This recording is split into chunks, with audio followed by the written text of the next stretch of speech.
بسم اللہ الرحمن الرحیم۔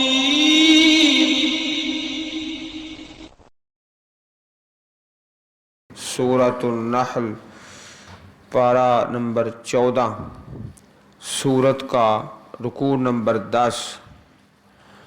واللہ فضل بعضکم علی بعض فی الرزق فما الذین فضلوا براد رزقهم علی ما ملکت ایمانهم فهم فیہ سواء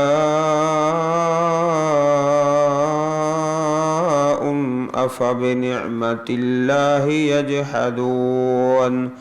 واللہ جعل لکم من انفسکم ازواجا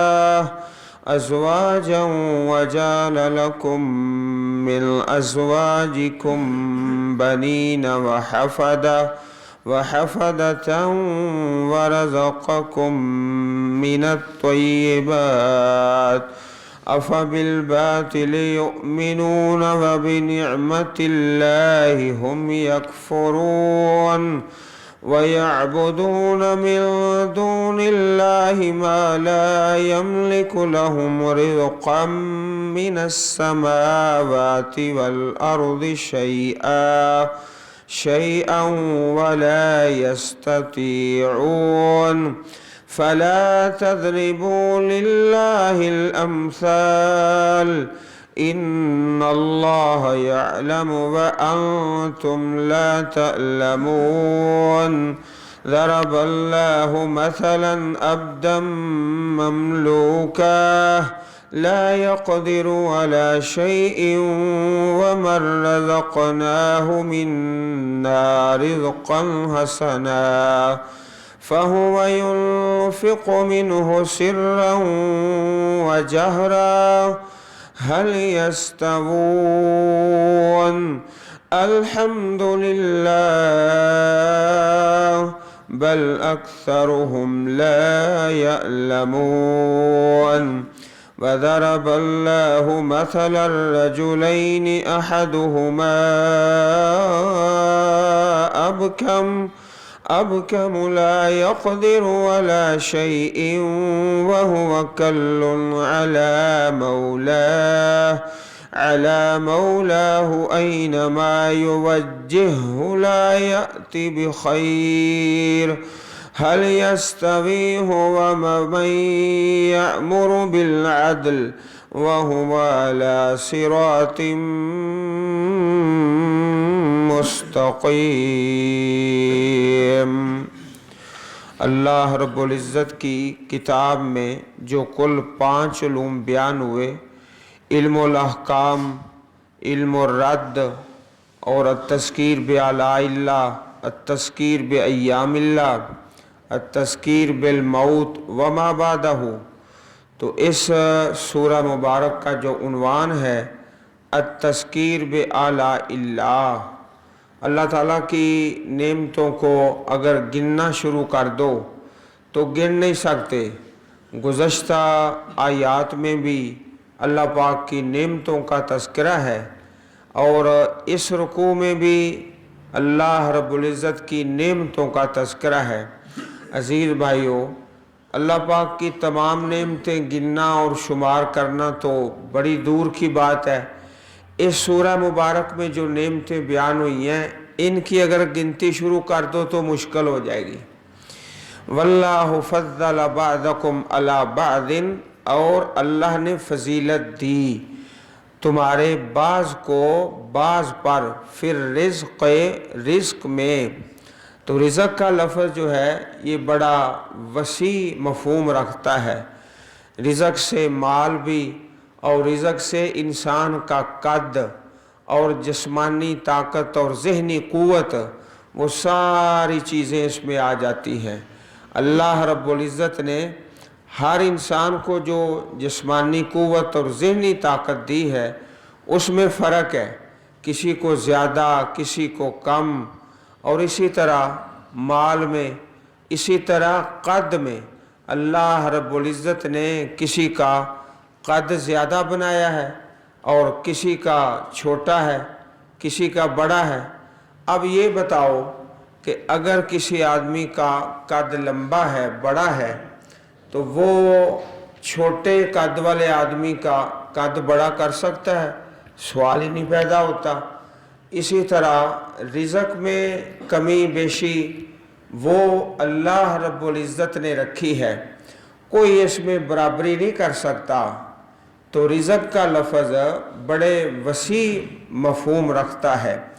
فَمَا الَّذِينَ فُضِّلُوا، پس نہیں وہ لوگ جو فضیلت دیے گئے، جن کو فضیلت ملی ہے قد میں، صحت میں، قوت میں، مال میں، بِرَادِّ رِزْقِهِمْ، لوٹانے والے اپنے رزق کو، عَلَىٰ مَا مَلَكَتْ أَيْمَانُهُمْ، ان پر جن کے مالک ہوئے ان کے دائیں ہاتھ۔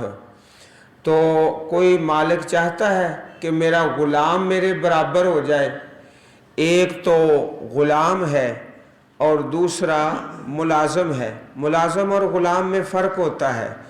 تو کوئی شخص یہ نہیں چاہتا کہ میرا غلام میرے برابر ہو جائے، فَهُمْ فِيهِ سَوَاءٌ، پس وہ اس میں برابر ہو جائیں، ایسا نہیں ہو سکتا، نہ کوئی چاہتا ہے، نہ کوئی کرتا ہے، نہ ہوتا ہے۔ أَفَبِنِعْمَةِ اللَّهِ يَجْحَدُونَ، کیا پس اللہ کی نعمت کا وہ انکار کرتے ہیں؟ حالانکہ ایک غلام ہے، ایک مالک ہے، انسان ہونے میں دونوں برابر ہیں، انسان ہونے میں دونوں برابر ہیں۔ تو ایک رب ہے اور ایک رب کا بندہ ہے، وہ کیسے برابر ہو گئے؟ اور یہ جو اللہ کا بندہ ہے یہ اس کا شریک کیسے بن گیا؟ کوئی مالک اپنے ملازم کو اپنی فیکٹری میں شریک کرتا ہے؟ سوال ہی نہیں پیدا ہوتا۔ تو غلام تو اللہ رب العزت اپنے بندے کو اپنے نظام میں کیسے شریک کرتا ہے؟ فَمَا الَّذِينَ، پس نہیں وہ لوگ فُضِّلُوا جو فضیلت دیے گئے، جن کو فضیلت ملی ہے، بِرَادِّ رِزْقِهِمْ، کہ اپنا رزق لوٹا دے اپنے غلاموں پر، اور فَهُمْ فِيهِ سَوَاءٌ، وہ اس میں برابر ہو جائیں، ایسا ہو سکتا ہی نہیں، نہ ہوتا ہے نہ ہوا ہے۔ تو اللہ رب العزت جو ہے وہ کس طرح اپنے بندوں کو اپنے نظام میں برابر کا شریک کر لیتا ہے؟ عزیز بھائیوں، مشرکین مکہ جو تھے وہ جب حج کرتے، تلبیہ پڑھتے، تو تلبیہ کے اندر تھوڑا سا اضافہ کر لیتے، لبیک اللہم لبیک، لبیک لا شریک لک لبیک، ان الحمد والنعمت لک والملک لا شریک لک، یہاں تک پڑھ کے نا تھوڑا سا آگے لگاتے اور کہتے الا شریکن ہوا لکا تملکہ وما ملک، سارا تلبیہ پڑھ کے اللہ میں حاضر، اللہ میں حاضر، تیرا کوئی شریک نہیں، ساری نعمتیں اور تعریفیں اور ملک تیرا، مگر وہ تیرا شریک ہے جس کو تو اپنا شریک بنا دے، وہ بھی تیرا مالک نہیں، تو اس کا مالک ہے۔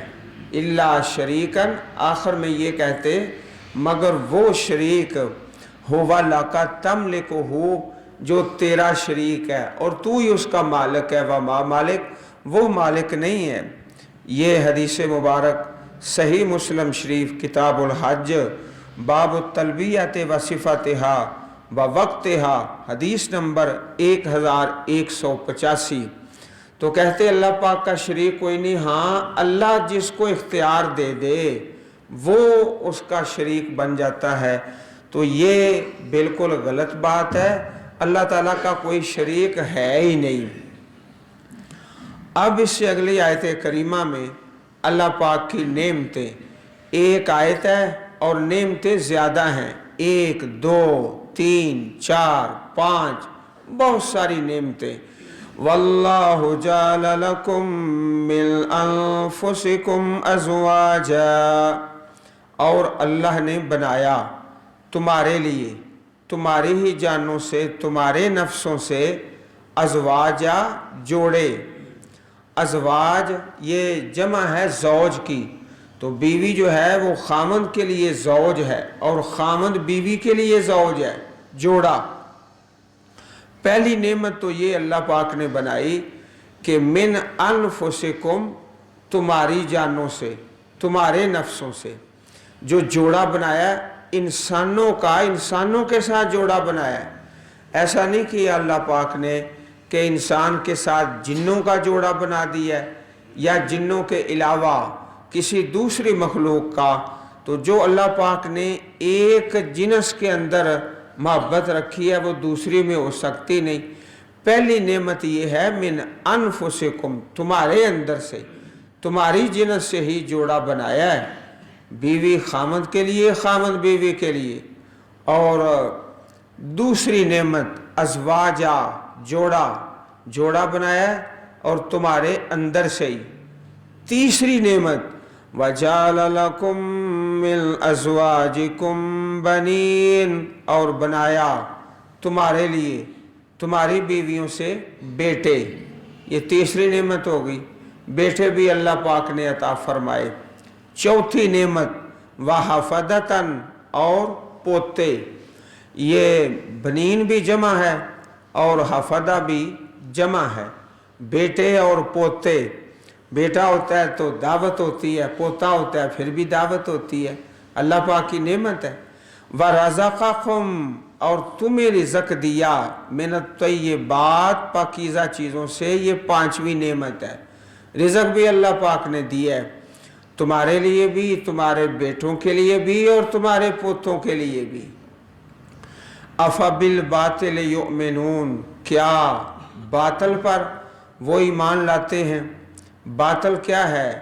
جو اللہ رب العزت کے شریک ہیں، انداد، اصنام، اس پر ایمان لاتے ہو، جنہوں نے نہ تمہیں بیٹے دیے، نہ پوتے دیے، نہ تمہیں رزق دیا۔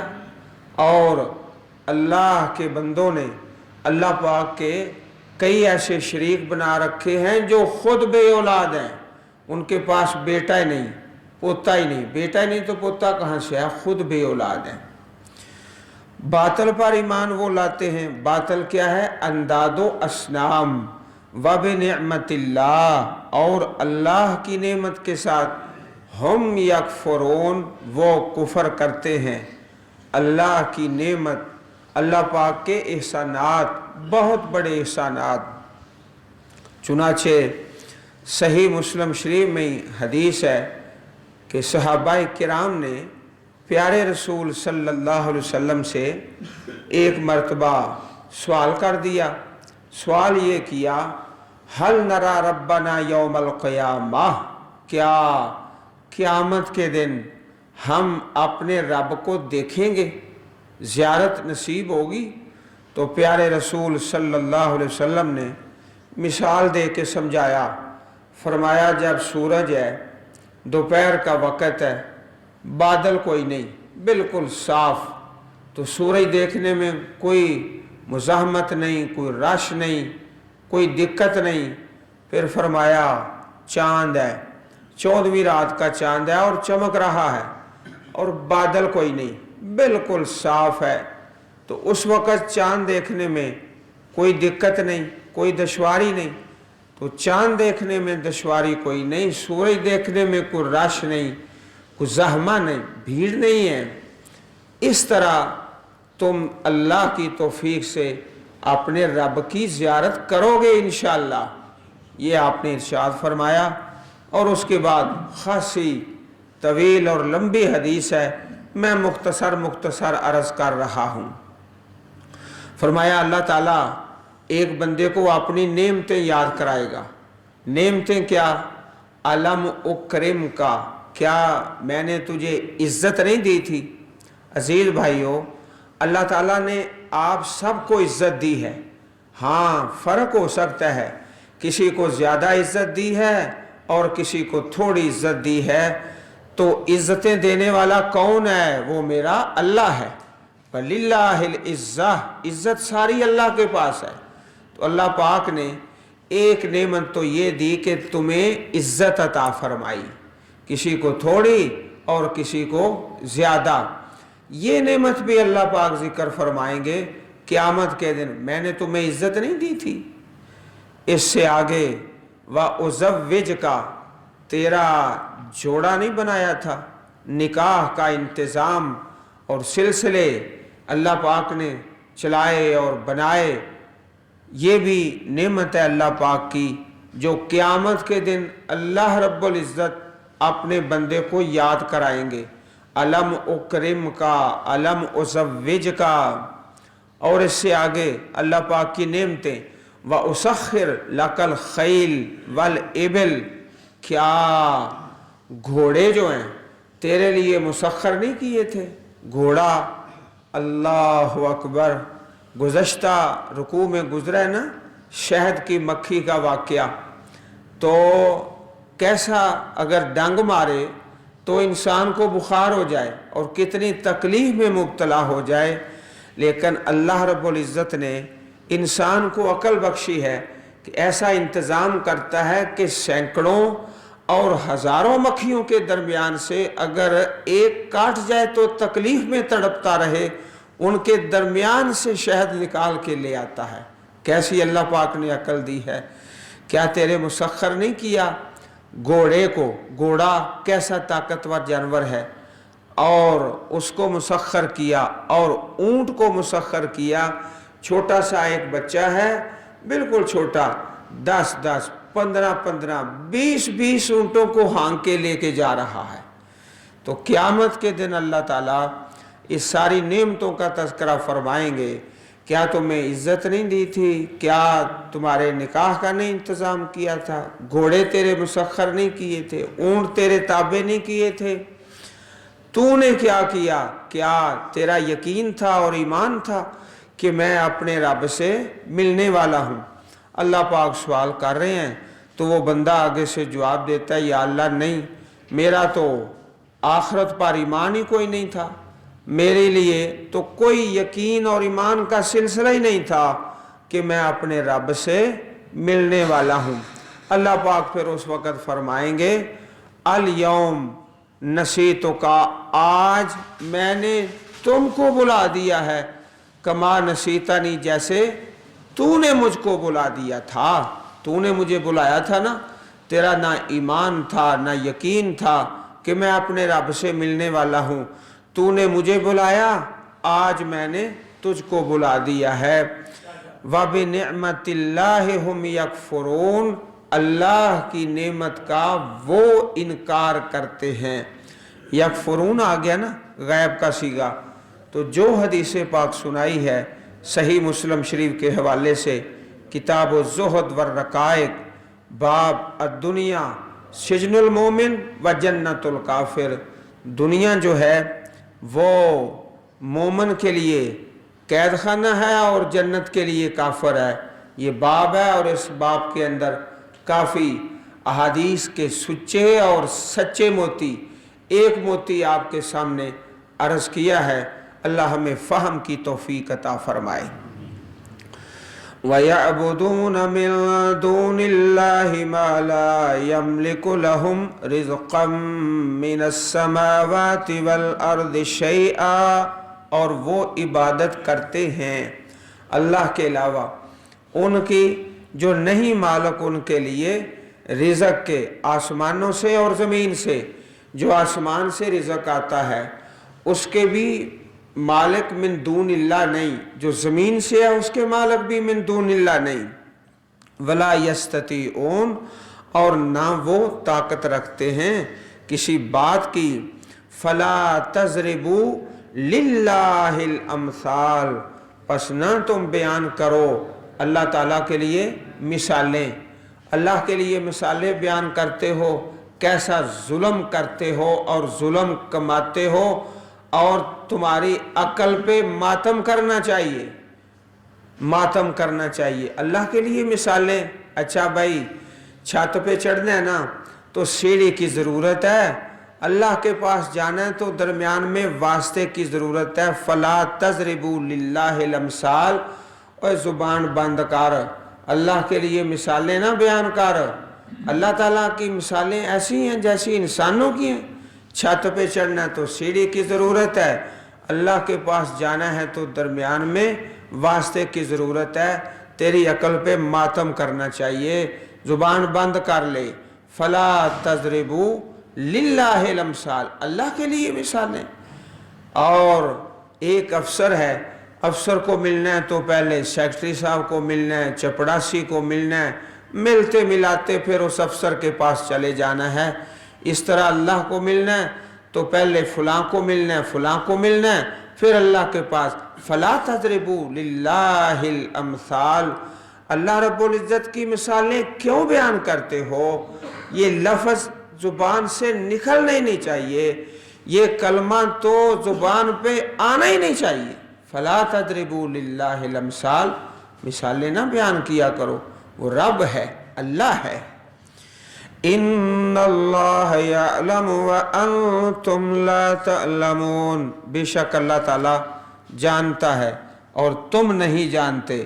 رب کائنات نے مثالیں خود بیان فرمائی ہیں قرآن میں، اور پیارے نبی علیہ السلام نے حدیث میں۔ وہ مثالیں بیان کرو، اپنی طرف سے مثالیں کیوں بیان کرتے ہو؟ لیس کمثلہ شیء، اللہ کی مثل کوئی چیز ہے ہی نہیں، نہ چھت اللہ کی مثل ہے، نہ افسر اللہ کی مثل ہیں۔ ضرب اللہ مثلا، اللہ نے ایک مثال بیان کی ہے اس آیت میں، اور اس سے اگلی آیت میں دوسری مثال۔ اگر مثال بیان کرنی ہے تو یہ بیان کر، عبدم مملوکا، ایک ایسے غلام کی جو مملوک ہے۔ عزیز بھائیو، یہ دونوں لفظ آپس میں ملتے جلتے ہیں، عبدن بھی غلام اور مملوکن بھی غلام۔ ایسا غلام جو مملوک ہے، یہ تاکید کر دی تو لا یقدر علی شیء، نہیں وہ طاقت رکھتا کسی چیز پر۔ غلام ہے، کوئی اس کے پاس کسی قسم کی چیز نہیں، ایک تو یہ ہے۔ اور دوسرا وَمَن رَزَقْنَاهُ مِنَّا، اور وہ جس کو ہم نے رزق دیا اپنی طرف سے، رزقاً حسنا، اچھا رزق، فَهُوَ يُنْفِقُ، پس وہ خرچ کرتا ہے اللہ کے راستے میں، اور کبھی بھائیوں کے لیے دعوت اور ضیافت کا بھی انتظام کر دیتا ہے۔ يُنْفِقُ، خرچ کرتا ہے، منہ، اس سے، سرًا و جہرا، سرًا پوشیدہ، جہرا ظاہر، یہ دونوں طریقے قرآن پاک میں کئی مقامات پر بیان ہوئے ہیں۔ سرًا خرچ کرنا بھی جائز ہے اور جہرًا بھی۔ سرًا جو ہے افضل ہے، اس کا ثواب زیادہ ہے کیونکہ یہ لفظ پہلے آ گیا ہے۔ اس طرح دوسرے مقامات پر بھی اللہ پاک نے مختلف انداز سے، مختلف صورتوں میں اور مختلف اسالیب کے ساتھ ان دونوں چیزوں کے تشریح اور توضیح پوری تفصیل کے ساتھ بیان فرما دی ہے۔ سرًا کر دو، جہرًا کر دو، دونوں ہی قرآن پاک کے مطابق ہیں۔ کوئی جہری خرچ کر رہا ہے تو وہ بھی جائز ہے، لیکن سری افضل ہے، دائیں ہاتھ سے دو کہ بائیں کو پتہ بھی نہ چلے۔ حل یستوون، کیا وہ برابر ہیں دونوں بندے، ہیں دونوں ہی انسان، ایک غلام ہے اور بالکل کسی چیز کا مالک نہیں، دوسرا اللہ پاک نے رزق دیا ہے، خرچ کرتا ہے، سرًا و جہرا، ہر طریقے سے۔ اللہ پاک نے سوال کیا ہے، بتاؤ حل یستوون، کیا یہ برابر ہیں؟ حالانکہ یہ دونوں انسان ہیں۔ اچھا، اس کا جواب کوئی نہیں، سوال ہے قرآن پاک میں، جواب کوئی نہیں۔ کیوں والا جواب کیوں نہیں؟ جواب اس لیے نہیں کہ اس کا جواب سارے لوگ ایک ہی دیں گے، کوئی کافر ہے، کوئی مسلمان ہے، کوئی مشرک ہے، جواب ہے ہی ایک۔ وہ جواب کیا ہے کہ نہیں، وہ برابر نہیں۔ جواب کا ذکر نہیں کیا، فرمایا الحمدللہ، سب تعریفیں اللہ کے لیے، کیونکہ جواب جو دیں گے سارے وہ ایک ہی ہوگا۔ نہیں، یہ برابر نہیں ہو سکتے، بل اکثرہم لا یعلمون، بلکہ اکثر ان میں سے علم نہیں رکھتے، وہ جانتے نہیں۔ ایک مثال ہو گئی۔ اگلی آیت کریمہ میں، آیت نمبر 76 میں ایک اور مثال، وَضَرَبَ اللَّهُ مَثَلًا، اور اللہ نے مثال بیان فرمائی، رجلین دو آدمی، دو، احدہما ابکم ایک ان میں سے گنگا ہے۔ بھائیو جو گنگا ہوتا ہے نا وہ بہرا بھی ہوتا ہے، گنگا ہے۔ لا یقدر والا شیء نہیں وہ طاقت رکھتا، کسی چیز پر قدرت نہیں رکھتا۔ ایک اس کی صفت یہ ہے کہ وہ گنگا ہے اور بہرا ہے، دوسری صفت یہ ہے کہ کسی چیز کی طاقت نہیں رکھتا۔ کئی گنگے ہوتے ہیں، بڑے کاریگر ہوتے ہیں اور بڑے کام کر لیتے ہیں، لیکن یہ ایسا گنگا ہے بالکل نکارا ہے، گنگا بھی ہے، بہرا بھی ہے، نکارا بھی ہے۔ کئی گنگے بھی بڑے کاریگر ہوتے ہیں، ہے گنگا اور نکارا بھی ہے، بہرا بھی ہے۔ یہ تیسری صفت اس کی یہ ہے وَهُوَ كَلٌّ عَلَى مَوْلَاهُ، اور وہ بوجھ ہے اپنے مالک پر، نہ کوئی کرتا ہے، نہ کماتا ہے، نہ بناتا ہے، ہمیشہ اپنے مالک سے مانگ مانگ کے کھا رہا ہے، بوجھ ہے۔ عَلَى مَوْلَاهُ، اپنے مالک پر۔ یہ مثال بیان فرمائی اللہ پاک نے کہ جو تم نے میرے شریک بنائے ہوئے ہیں نا، تمہیں کچھ نہیں دیتے بلکہ الٹا وہ تمہارے اوپر بوجھ ہیں۔ تم پہلے اینٹیں خریدتے ہو، پھر سیمنٹ، پھر مستری بلاتے ہو اور اوپر بلڈنگ بنانا شروع کر دیتے ہو۔ یہ فلاں حضرت کا آستانیہ وہ تمہارے اوپر بوجھ ہے۔ خود اینٹیں خریدتے ہو اور سیمنٹ بھی اور مستری اور مزدور اور ماربل اور رنگ کرنے والے اور دروازے والے اور شیشے والے، تمہارے اوپر بوجھ ہے۔ وَهُوَ كَلٌّ عَلَى مَوْلَاهُ، اور وہ بوجھ ہے اپنے مالک پر۔ آگے پھر اس کی صفت ہے اس گنگے کی اَيْنَمَا يُوَجِّهُ، جہاں بھی وہ اس کو بھیجتا ہے، جا کسی کام کی طرف، لا یأتی بخیر، نہیں وہ لاتا خیر، جہاں جاتا ہے نقصان کر کے واپس آ جاتا ہے۔ خیر کی خبر، بلائی کا معاملہ، کوئی نفع والا سودا کسی جگہ سے نہیں کر کے آتا۔ پہلی اس کی صفت یہ ہے گنگا ہے، دوسرا کسی چیز پر طاقت نہیں رکھتا، تیسرا اپنے مالک پر بوجھ ہے، چوتھا جہاں بھی جاتا ہے خیر لے کر نہیں آتا۔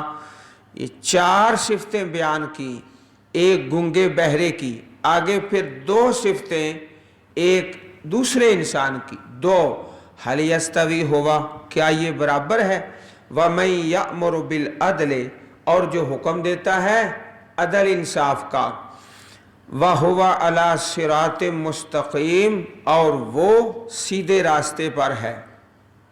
یہ دوسرا آدمی ہے۔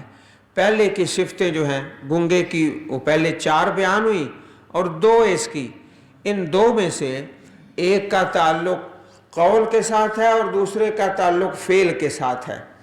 وَمَن یأمر بالعدل، اور وہ حکم دیتا ہے عدل کا، یہ تو تعلق ہو گیا اس کے قول کا، اور اس کا فعل بھی بڑا خوبصورت ہے، وَهُوَ عَلَى صِرَاطٍ مستقیم، اور وہ سیدھے راستے پر ہے۔